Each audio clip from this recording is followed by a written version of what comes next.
The Temple by H.P. Lovecraft. The Temple, manuscript found on the coast of Yucatan. On August 20th, 1917, I, Karl Heinrich, Graf von Elberg Ernstein, Lieutenant Commander in the Imperial German Navy, and in charge of the submarine U-29, deposit this bottle and record in the Atlantic Ocean at a point to me unknown, but probably about north latitude 20 degrees, west longitude 35 degrees, where my ship lies disabled on the ocean floor. I do so because of my desire to set certain unusual facts before the public, and a thing I shall not in all probability survive to accomplish in person, since the circumstances surrounding me are as menacing as they are extraordinary, and involve not only the hopeless crippling of the U-29, but the impairment of my iron German will in a manner most disastrous. On the afternoon of June 18th, as reported by wireless to the U-61, bound for Kiel, we torpedoed the British freightliner Victory, New York to Liverpool.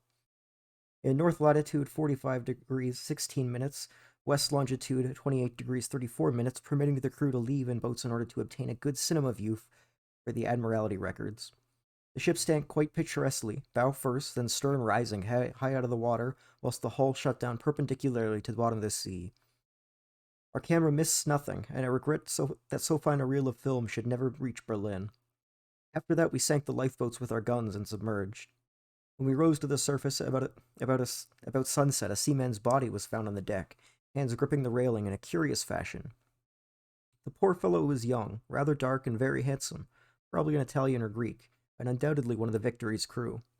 He had evidently sought refuge on the very ship which had been forced to destroy his own, one more victim of the unjust war of aggression which the English pig dogs were waging upon the fatherland.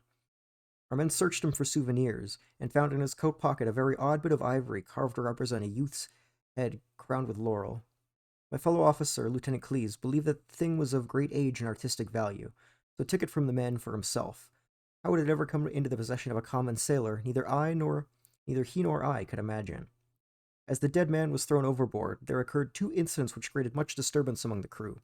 The fellow's eyes had been closed, but the dragging of his body down the rail, they were jarred open, and many seemed to entertain the queer delusion that they gazed steadily and mockingly at Schmidt and Zimmer, who both who were both who were both bent over the corpse. The boatswain Mueller, an elderly man who would have known better had he not been as superstitious at Latzian swine, became so excited by this impression that he watched the body in the water, and swore that after it sank a little, it drew its limbs into a swimming position and sped away to the south under the waves. Cleese and I did not like these displays of pleasant ignorance, but severely reprimanded the men, particularly Mueller. The next day, a very troublesome situation was created by the indisposition of some of the crew.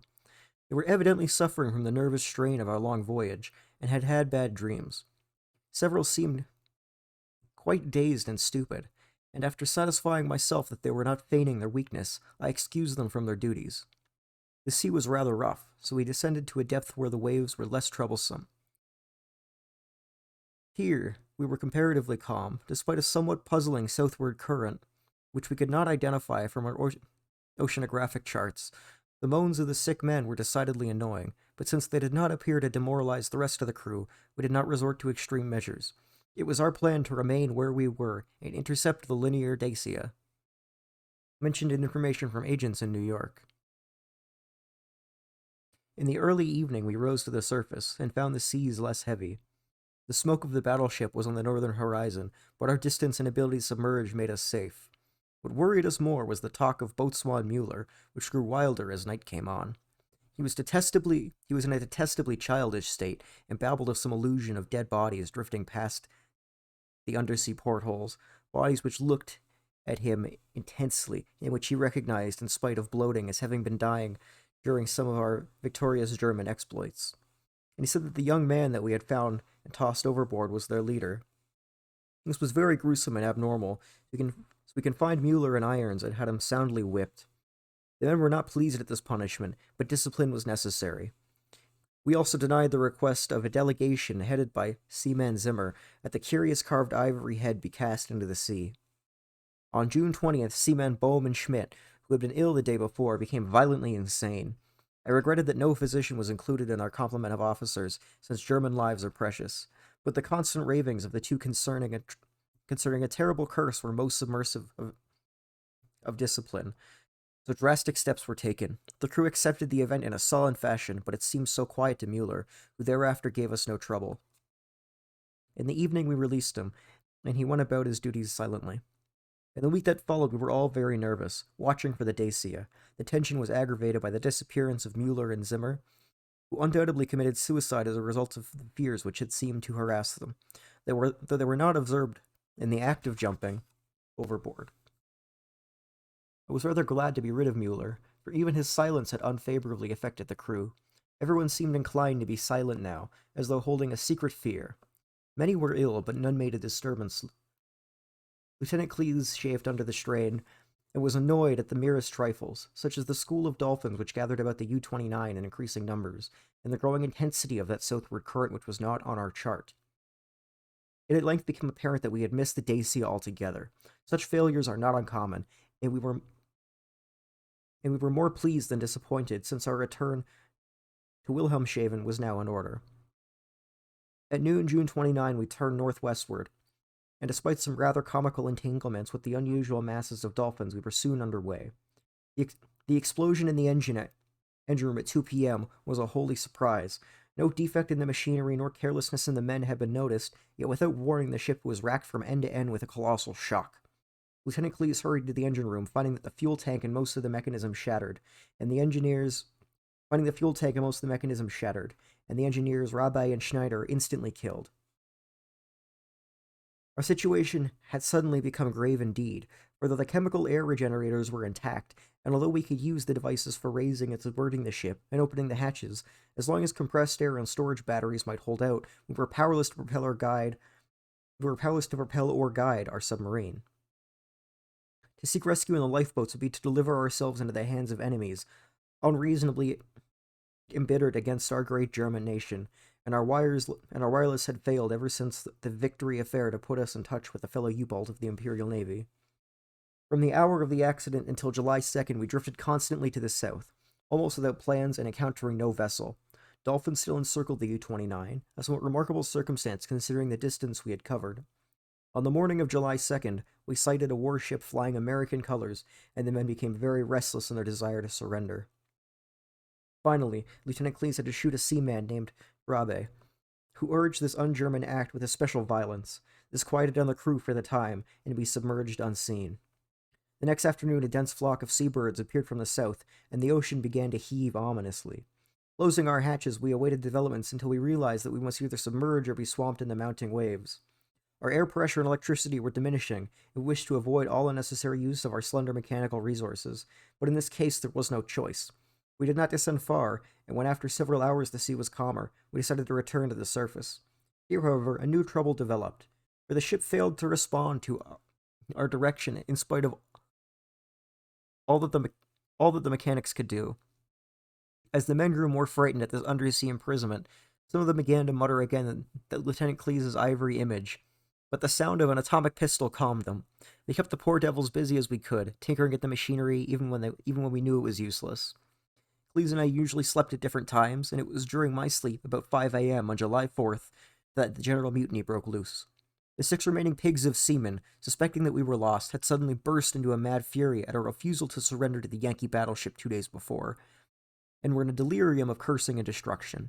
They roared like animals they were, and broke instruments and furniture indiscriminately, screaming about such nonsense as the curse of the ivory image and the dark dead youth who looked at them and swam away.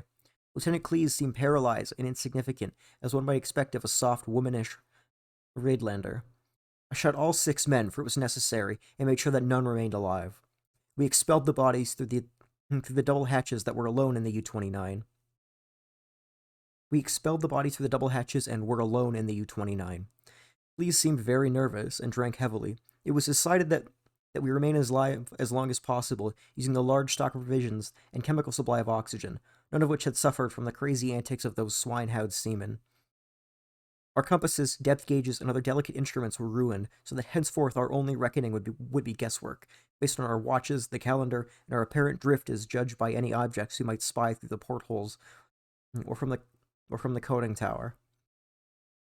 Fortunately, we had storage batteries still capable of long use, both for interior lighting and for the searchlight. We often cast a beam around the ship, but saw only dolphins, something parallel to our own drifting course. I was scientifically interested in those dolphins, whether the ordinary Delphus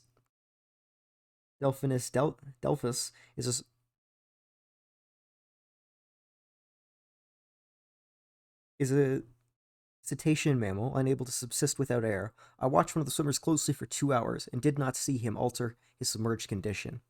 With the passage of time, Cleese and I decided that we were still drifting south, meanwhile sinking deeper and deeper. We noted the marine fauna and flora and read much on the subject in the books I had carried with me for spare moments.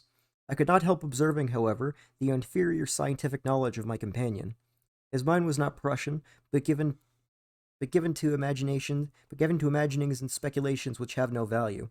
The fact of our coming death affected him curiously, and he'd frequently pray in remorse over the men, women, and children we had sent to the bottom, forgetting that all things noble which serve the German state.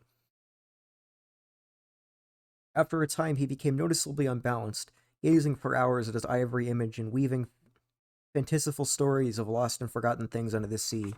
Sometimes, as a psychological experiment, I would lean him in on these wanderings and listen to his endless poetical equations and the tales of sunken ships. I was very sorry for him, for I disliked to see a German suffer, but he was not a good man to die with. For myself, I was proud, knowing that the fatherland would revere my memory, and how my sons would be taught to be men like me. On August 9th, we espied the ocean floor and sent a powerful beam from our searchlight over it. It was a vast, undulating plain, most covered with seaweed and strewn with the shells of small mollusks. Here and there were slimy objects of puzzling contour, draped with weeds and encrusted with barnacles, which Cleese declared must be ancient ships lying in their graves. He was puzzled by one thing: a peak of solid matter, protruding above the ocean bed nearly 4 feet in its apex, about 2 feet thick with flat sides and a smooth upper surface which met at a very obtuse angle. I called the peak a bit of outcropping rock, but Cleese thought he saw carvings on it. After a while he began to shudder and turned away from the scene as if frightened. He could give no explanation save that he was overcome with the vastness, darkness, remoteness, antiquity, and mystery of the oceanic abysses. His mind was tired, but I am always a German, and was quick to notice two things: that the U-29 was standing the deep sea pressure splendidly, and that the peculiar dolphins were still about us, even at a depth where their existence of high organisms is considered improbable by most naturalists. That I had previously overestimated our depth, I was sure, but nonetheless, we must still be deep enough to make those phenomena remarkable. Our southward speed, as gauged by the ocean floor, was about as I'd estimated from the organisms passed at higher levels. It was at 3:15 p.m. on August 12th that poor Cleese went wholly mad. He'd been in the conning tower using the searchlight when I saw him bound into the library compartment where I sat reading, and his face at once betrayed him. I will repeat here what he said, underlining the words he emphasized. He is calling. He is calling. I hear him. We must go. As he spoke, he took the ivory image from the table, pocketed it, and seized my arm in an effort to drag me into the companionway to the deck. In a moment, I understood that he meant to open the hatch and plunge me with him into the water outside. A vagary of suicidal and homicidal mania for which I was scarcely prepared. As I hung back and attempted to soothe him, he grew more violent, saying, "Come now. Do not wait until later. It is better to repent and be forgotten and be forgiven than to defy and be condemned." And then I tried the opposite of this soothing plan, and I told him that he was mad, pitifully demented, but he was unmoved, and cried, "If I am mad, it is mercy. May the gods pity a man who in his callous can remain sane to the hideous end. Come and be mad whilst he still calls with mercy." His outburst seemed to relieve a pressure in his brain, for as he finished he grew much milder, asking me to let him depart alone if I would not accompany him. My course at once became clear. He was a German, but only a Rhinelander and a commoner. He was now as potently dangerous. He was now a potentially dangerous madman. By complying with his suicidal requests, I would immediately free myself from one who was no longer a companion but a menace. I asked him to give me the ivory image before he went, but this request brought from him such uncanny laughter that I did not repeat it. Then I asked him if he wished to leave any keepsake or lock of hair for his family in Germany in case should I be rescued. But again he gave me that strange laugh. So as he climbed the ladder, I went to the levers, and allowing proper time intervals, operated the machinery which had sent him to his death. After I saw that he was no longer in the boat, I threw the searchlight around in the water in an effort to obtain a last glimpse of him, since I wished to ascertain whether the water pressure would flatten him, as it theoretically should, or whether the body would be unaffected, like those extraordinary dolphins. I did not, however, succeed in finding my late companion, for the dolphins were massed thickly and obscuring about the conning tower. That evening I regretted that I had not taken the ivory image surreptitiously from poor Cleese's pocket as he left, for the memory of it fascinated me. I could not forget the youthful, beautiful head with its leafy crown. Though I am not by nature an artist, I was also sorry that I had no one with me to whom to converse. Cleese, though not my mental equal, was much better than no one. I did not sleep well that night, and wondered exactly when the end would come. Surely I had little enough chance of rescue. The next day I ascended to the conning tower, and commenced the customary searchlight explorations. Northward the view was much the same as it had been all those 4 days since we had sighted the bottom, but I perceived that the drifting of the U-29 was less rapid. As I swung the beam around to the south, I noticed that the ocean floor ahead fell away in a marked declivity, and bore curiously regular blocks of stone in certain places, disposed as if in accordance with definite patterns. The boat did not at once descend to match the greater ocean depth, but was soon forced to adjust the searchlight cast a sharply downward beam. Owing to the abruptness of the change, a wire was disconnected, which necessitated the delay of many minutes for repair, but at length the light streamed on again, flooding the marine valley below me. I am not given to emotion of any kind, but my amazement was very great when I saw what lay revealed in the electrical glow, and yet as one reared to the best culture of Perugia, I could not have been amazed, for geometry and tradition alike tell us of great transpositions in oceanic and continental areas. What I saw was an extended and elaborate array of ruined edifices, all of magnificent thought, unclassified architecture, and in various stages of preservation. Most appeared to be of marble, gleaming whitely in the rays of the searchlight, and the general plan was of a large city at the bottom of a narrow valley, with numerous isolated temples and villas on the steeps closer above. Roofs were fallen and columns were broken, but there still remained an air of immemorially ancient splendor which nothing else could effacate. Confronted at last with the Atlantis I had formerly deemed largely a myth, I was most eager of explorers. At the bottom of that valley a river once had flowed, for as I examined the scene more closely, I beheld the remains of stone and marble bridges and sea walls and terraces and embankments once verdant and beautiful. In my enthusiasm, I became nearly as idiotic and sentimental as poor Cleese, and was very tardy in noticing that the southward current had ceased at last, allowing the U-29 to settle slowly upon the sunken city as an aeroplane settles upon a town of the upper earth. I was slow, too, in realizing that the school of unusual dolphins had vanished. In about 2 hours, the boat rested in the paved plaza close to the rocky wall of the valley. On one side, I could view the entire city as it sloped from the plaza down to the old river bank. On the other side, in startling proximity, I was confronted by the richly ornate and perfectly preserved facade of a great building, evidently a temple hollowed from the solid rock. Of the original workmanship of this titanic thing, I can only make conjectures. The facade, of immense magnitude, apparently covers a continuous hollow recess, for its windows are many and widely distributed. In the center yawns a great open door, reached by impressive flights of steps and surrounded by exquisite carvings like the figures of bacchanals in relief. Foremost of all are the great columns and frieze, both decorated with sculptures of inexplicable beauty, obviously portraying idealized pastoral scenes and processions of priests and priestesses bearing strange ceremonial devices in adoration of a radiant god. The art is of the most phenomenal perfection, largely Hellenic in idea, yet strangely individual. It imparts an impression of terrible antiquity, as though it were the remotest rather than the immediate ancestor of Greek art. Nor can I doubt that every detail of this massive product was fashioned from the virgin hillside rock of our planet. It is palpably a part of the valley wall, though how the vast interior was ever excavated, I cannot imagine. Perhaps a cavern or a series of caverns furnished the nucleus. Neither age nor submersion has corroded the pristine grandeur of this awful fane. For fane indeed it must be, until after thousands of years it rests untarnished and inviolate in the endless night and silence of an ocean chasm. I cannot reckon the number of hours I spent gazing at the sunken city, with its buildings, arches, statues, and bridges, and the colossal temple with its beauty and mystery. Though I knew that death was near, my curiosity was consuming, and I knew that the searchlight's beam, and I threw the searchlight's beam around in eager quest. The shaft of light permitted me to learn many details, but refused to shew anything within the gaping door of the rock-hewn temple, and after a time I turned off the current, conscious of the need for conserving power. The rays were now perceivably dimmer than they had been during the weeks of drifting, and as if sharpened by the coming deprivation of light, my desire to explore the watery secrets grew. I, a German, should be the first to tread in those aeon-forgotten ways.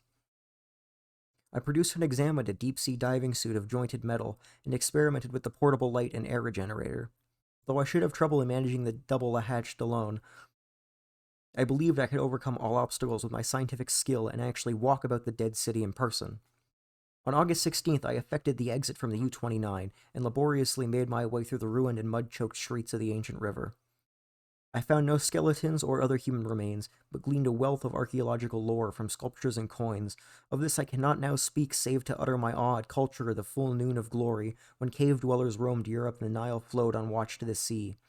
Others, guided by this manuscript, if it shall ever be found, must unfold the mysteries at which I can only hint. I returned to the boat as my electric batteries grew feeble, resolved to explore on the rock temple the following day. On the 17th, as my impulse to search at the mystery of the temple waxed still more insistent, a great disappointment befell me, for I found that the materials needed to replenish the portable light had perished in the mutiny of those pigs in July. My rage was unbounded, yet my German sense forbade me to venture unprepared into an utterly black interior, which might prove the lair of some indiscernible marine monster or a labyrinth of passages from whose windings I could never extradite myself. All I could do was to turn on the waning searchlight of the U-29, and with its aid walk up the temple steps and study the exterior carvings. The shaft of light entered the door at an upward angle, and I peered in to see if I could glimpse anything, but all in vain. Not even the roof was visible, and though I took a step or two inside after testing the floor with a staff, I dared not go further. Moreover, for the first time in my life, I experienced an emotion of dread. I began to realize how some of poor Cleese's moods had arisen as far as the temple grew. Or as the temple drew me more and more, I feared its aqueous abysses with blind and mounting terror. Returning to the submarine, I turned off the lights and sat thinking in the dark. Electricity must now be saved for emergencies.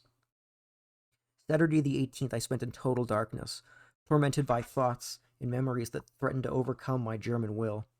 Cleese had gone mad and perished before reaching the sinister remnant of a past wholeheartedly remote, and had advised me to go with him. Was indeed fate preserving my reason, only to draw me irresistibly to an end more horrible and unthinkable than any man has dreamed of? Clearly my nerves were sorely taxed, and I must cast off these impressions of a weaker man. I could not sleep Saturday night, and I turned on the lights regardless of the future. It was annoying that the electricity should not last out the air and provisions. I revived my thoughts of euthanasia, and examined my automatic pistol. Towards morning I must have dropped asleep with the lights on, for I awoke in darkness yesterday afternoon to find the batteries dead. I struck several matches in succession, and desperately regretted the improvidence which had caused us so long ago to use up the few candles which we carried.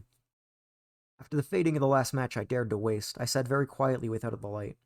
I considered the inevitable that my mind ran over preceding events and developed a heterodormant impression which would have caused a weaker and more superstitious man to shudder.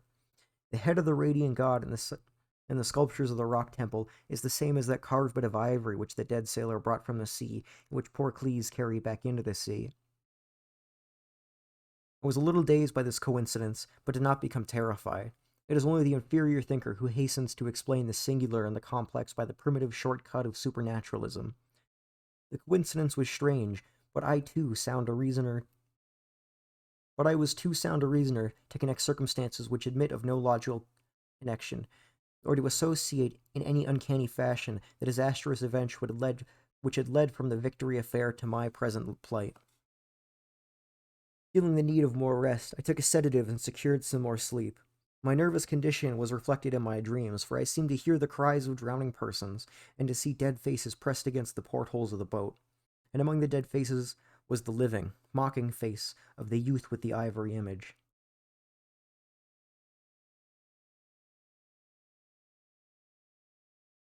I must be careful how I record my awaking today, for I am unstrung, and much hallucination is necessarily mixed with fact. Psychopsychology, in my case, is Psychologically, my case is most interesting, and I regret that I cannot be observed scientifically by a competent German authority. Upon opening my eyes, the first sensation was an overmastering desire to visit the rock temple, a desire which grew at every instant, yet which I automatically sought to resist through some emotion of fear which operated in the reverse direction.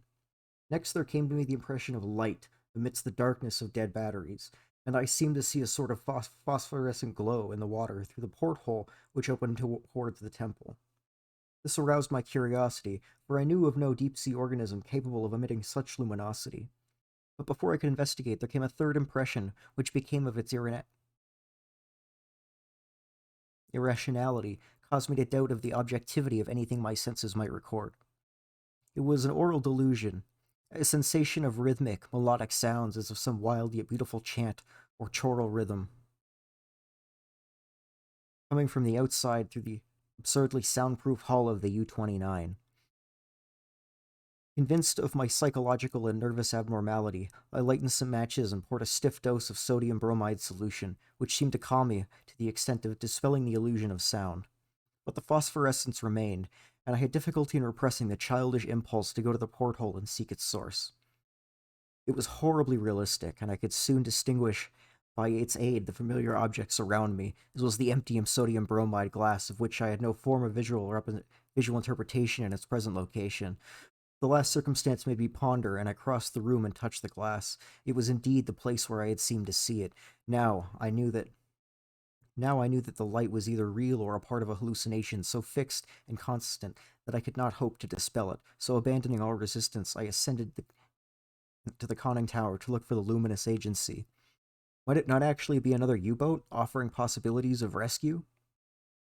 It is well that the reader accept nothing which follows an objective truth, for since the events that transcended natural law, they are necessarily the subjective and unreal creations of my overtaxed mind. When I attained when I attained the conning tower, I found the sea in general far less luminous than I had expected. There was no animal or vegetable phosphorescence about, and the city that slopped down to the river was invisible in blackness. What did I see? What I did see was not spectacular, nor grotesque or terrifying, yet it removed my mass vestige of trust in my consciousness. For the door and windows of the undersea temple, hewn from the rocky hills, were vividly glow with a flickering radiance, as from mighty altar flame from within. Later incidents are chaotic. As I stared at the uncannily lighted door and windows, I became subject to the most extravagant visions. Visions so extravagant that I cannot even relate them. I fancied that I discerned objects in the temple, objects both stationary and moving, and seemed to hear again the unreal chant that had floated to me when I first awaked. And over all rose thoughts and fears which centered in the youth from the sea, and the ivory image whose carving was duplicated in the frieze columns of the temple before me. I thought of poor Cleese and wondered where his body rested, with the image he had carried back into the sea. He had warned me of something, and I had not heeded. He was he was a soft-headed reed handler who had mad at troubles a Prussian could bear with ease. The rest is very simple. My impulse to visit and enter the temple has now become an inexplicable and impervious command which ultimately cannot be denied. My own German will no longer control my acts, and violation is henceforth possible only in minor matters. Such madness is with which Jove cleansed to his death, bareheaded and unprotected in the ocean. But I am a Prussian man of sense, and I will use to the last what little I have. When first I saw that I must go, I prepared my diving suit, helmet, and air generator for an instant dawning, and immediately commenced to write this hurried chronicle in the hopes it may some day reach the world. I shall seal the manuscript in a bottle and entrust it to the sea as I leave the U-29 forever. I have no fear, not even of the prophecies of the madman Cleese. What I have seen cannot be true, and I know that this madness of my own will most lead only to suffocation when my air is gone. The light in the temple is a sheer delusion, and I shall die calmly, like a German, in the black and forgotten depths. This demonic laughter which I hear as I write comes only from my weakening brain, so I will carefully don my diving suit and walk boldly up the steps to that primal shrine, that silent secret of unfathomed waters and uncounted years.